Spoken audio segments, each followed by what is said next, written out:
Hi, this is Eric Smith. Time to do another quick look video, and I thought I would do it from Nehemiah, the 5th chapter, verse 9, and the Word of God reads this way.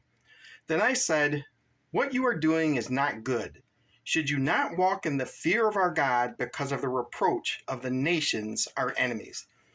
In chapter 5 of Nehemiah, we have a very interesting problem that comes up that Nehemiah has to address. The first part of verse 9 is the reprimand. He's reprimanding them for doing a particular thing. We're going to get into that in just a second. And then the second part of the verse is the reason why they should repent. So we have a reprimand and then we have repentance. So the first part of the verse says, "Then I said," the I is Nehemiah. This is Nehemiah talking to a particular group of people. He says, "What these group of people are doing is not good." Well, who are these people and what are they doing that's not good? These individuals are rich Jews. They're rich Hebrews. They're in affluent places. They're nobles and rulers. That's who they are. And they were participating in helping the wall be rebuilt. They were lending money to the workers to do the work. Here's the problem. They were really financially oppressing them. They were charging interest for them to do for these loans, so to speak. You know how you go to a bank and sometimes the interest rates are really high? Well, this is what they were doing.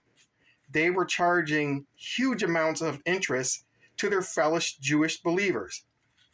And what they were doing is they were violating verses. Deuteronomy 23, verses 19 through 20, and Leviticus chapter 25, verses 36 through 37, talks about how Jewish people shouldn't lend to poorest Jewish people and then charge them interest. They're not to do that to their countrymen. So they're violating verses. So Nehemiah is telling them, this is not a good thing you're doing. It violates God's commands. You're not supposed to be doing this. They were oppressing these poorer Jewish people that were helping to build the wall to the point where they may lose their property, they may lose their possessions. And sometimes if you owe a lot of money, you became someone's bondservant. This is how bad they were. And Nehemiah had to correct them. This is the reason they needed to repent. The second part of the verse reads this way. Should you not walk in the fear of our God? That's the key.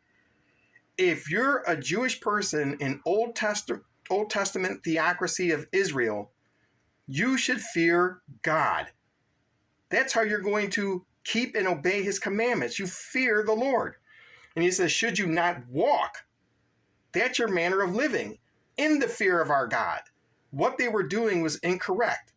They were living in a manner that was against God's revealed commands.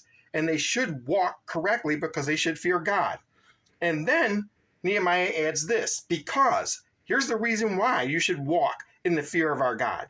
Because of the reproach of the nations, our enemies.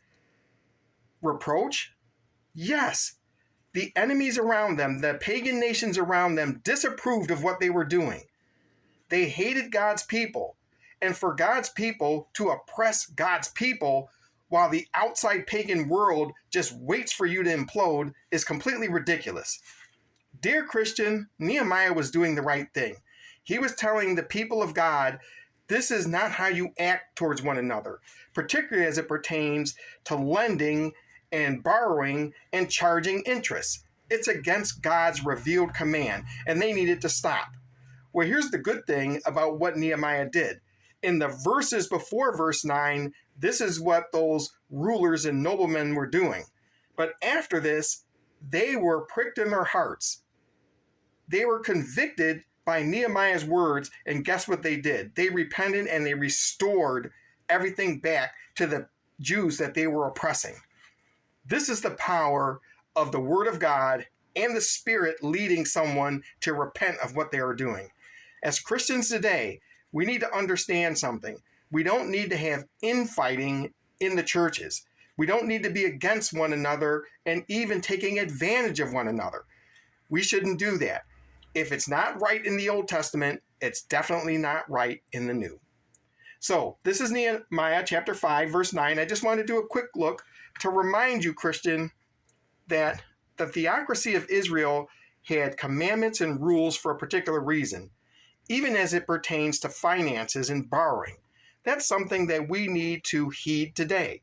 We need to be careful about lending to one another as Christians and then expecting a lot back. We should be cheerful givers. That's what we should be. And if we're going to lend money, we shouldn't be charging interest. I'm not sure any Christian would do that, but that's what they were doing here, and Nehemiah had to correct them. As always, if the videos on this channel, have encouraged you in any way whatsoever, but you have not subscribed to my channel yet and you want to, hit the button. If you want to leave any comments, please do so, but please don't be snarky. Please do not be profane.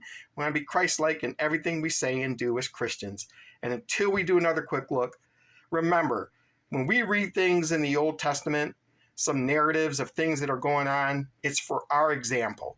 We need to walk in holiness, and we need not be against one another in the church.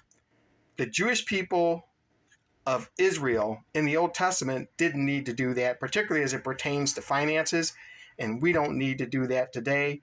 Let these verses that we read before and after verse 9 be our example of how we should live as people of God. We should love one another, and we shouldn't take advantage of one another. Amen. Thank you for listening. Thank you for watching, and God bless.